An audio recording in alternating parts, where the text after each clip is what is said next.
Of all the Arab nations, Libya uses its oil as a political weapon more than any other. And on April 1st, that nation will cut its production by almost 20%. Libyan oil, high-priced and high quality, is for the moment in oversupply. That could change quickly.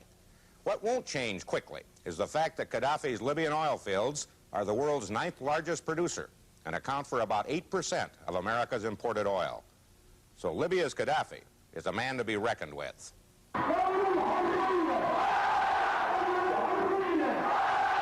If you had to describe the public perception of Gaddafi by his people, you might think guru. He has the right combination in his face. A strong and asymmetric handsomeness, like the anti-hero movie stars of the 60s and 70s, along with a persistent withdrawal or contemplation in the eyes. He usually gives the impression of being quieter than those around him, especially when the people around him are revolutionary committees, an elite, almost a group of commissars who keep track of the purity of the revolution. He holds no public office. Gurus don't have to. Perhaps he sees himself as a combination of Gandhi and Mao Zedong. It's his contention that government and political parties are just ways to cheat people.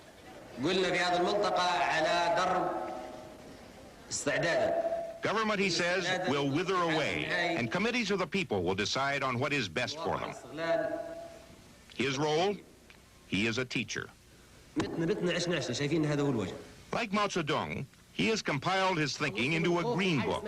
Actually, a green book parts 1, 2, and 3.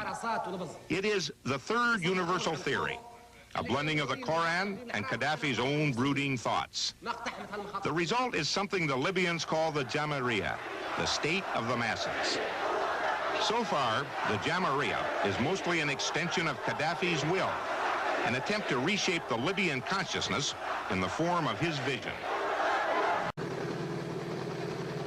Libya is Mediterranean rather than African. It is surrounded by poorer, more conventional Arab neighbors, Algeria, Tunisia, Sadat's Egypt, which Gaddafi considers an enemy.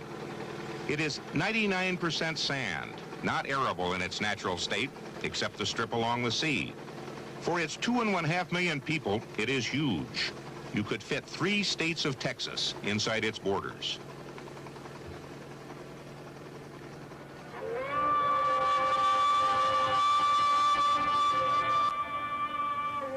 To find Gaddafi, if you have been invited to see him, you may have to go out into the fields beyond Benghazi, to where he prays outside a tent sort of like those of his Bedouin ancestors, where, you are told, he likes to go to keep away from the corruption of cities and to be in touch with his spiritual roots.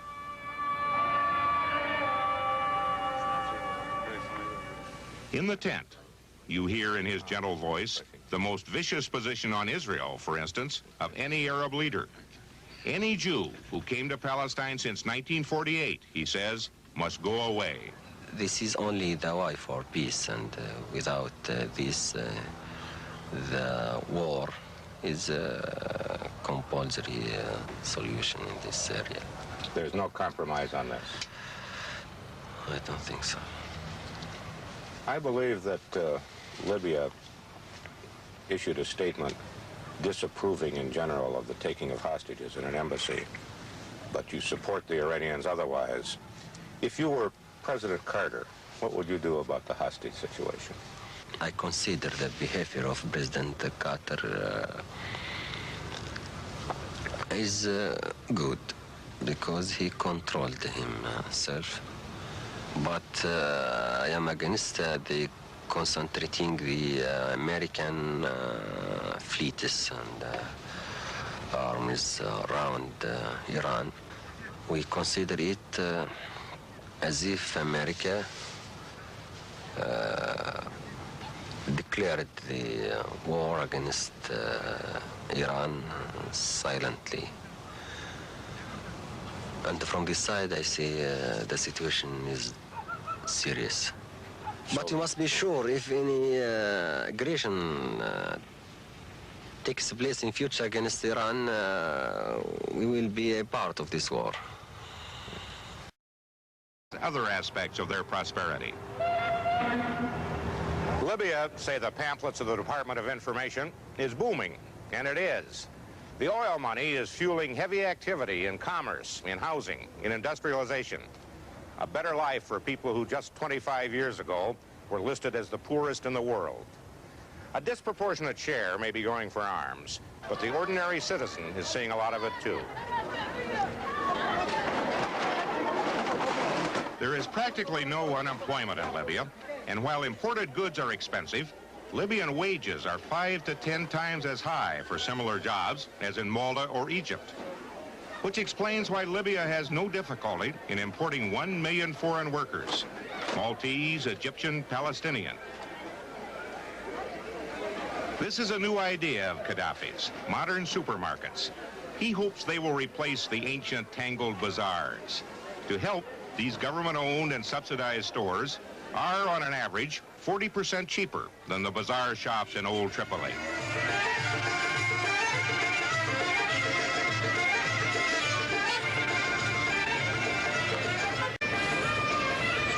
This kind of thing never moves evenly. Gaddafi says every Libyan is entitled to a car, and all day long you get the feeling they already all have one. And they are ordering more. These cars are a symbol of progress, maybe. In any event, no one rides a camel anymore.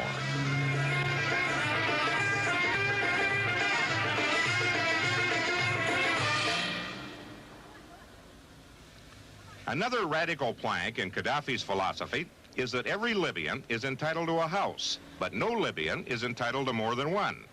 The government will help you to buy your home if you have been a renter, or will build you one if you never had one. It's great for the construction industry. This apartment project was designed and built by Italians. When Gaddafi took power, he threw out 60,000 Italians who had stayed on after the former colony became independent. Some of them have since been hired back as contract workers. The money flows like a light all-weather oil. This hospital, for instance, more modern than many in Western Europe or America. There's free medical service for all. And $250 million for Tripoli's International Airport, also designed and built by Italians. No stinting anywhere. Gaddafi provides practically unlimited money for education. This university, built by the British, is in the second city, Benghazi. The country's street signs and all advertisements are in Arabic, but a large part of the university curriculum is taught in English. Arabic texts are not yet available. Have all these social reforms and development programs made Gaddafi loved by all Libyans? No, there are many anti-Gaddafi Libyans, but most are outside Libya. The dissidents say he also does not live a true Islamic life. He violates the Quran by killing his opponents. They also say when the oil runs out, Libya will return to the poverty of the early 50s, without even any significant upgrading of its agriculture. We found evidence the dissidents are wrong in the case of agriculture. We went to the province of Fezzan, in the heart of the Sahara, 1,000 miles south of Tripoli. Here, while attending high school, Gaddafi began to dream and plan his revolution. We found a farmer who may not be typical, but is certainly happy. His local People's Committee helped him get 12.5 acres and water. His obligation? To do a good job of farming. On that condition, he can keep his profits. With the farm as a grant goes a house, a car, camels for milk and meat. He also gets a tractor, and for a while, a yearly salary. Understandably, he supports the Gaddafi revolution. The American presence used to be big jets at Wheelus Air Force Base. In 1970, Gaddafi threw them out. But now there is a kind of truce, a marriage of convenience. These are American pilots, hired on contract to fly crop dusters. Like many other Americans, they aren't very happy in Libya, with restrictions on their movements and the absence of alcohol. But they are there, not flying military missions, but buzzing the oat and barley fields.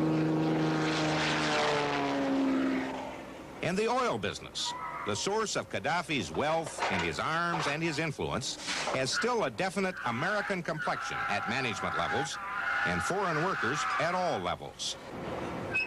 Libya was the first to increase oil prices. The first to get American companies to give the host nation a larger share of profits. Gaddafi was the first to use oil as a weapon and a threat.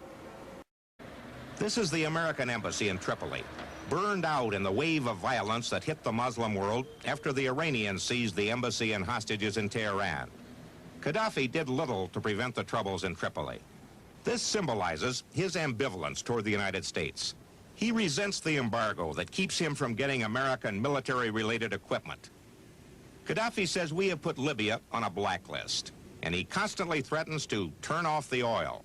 This good policy towards America will not be permanent and will not go longer if America still acts against us as enemy and put us in a black list. It might affect Libya's willingness to sell oil to the United States? Yes, of course.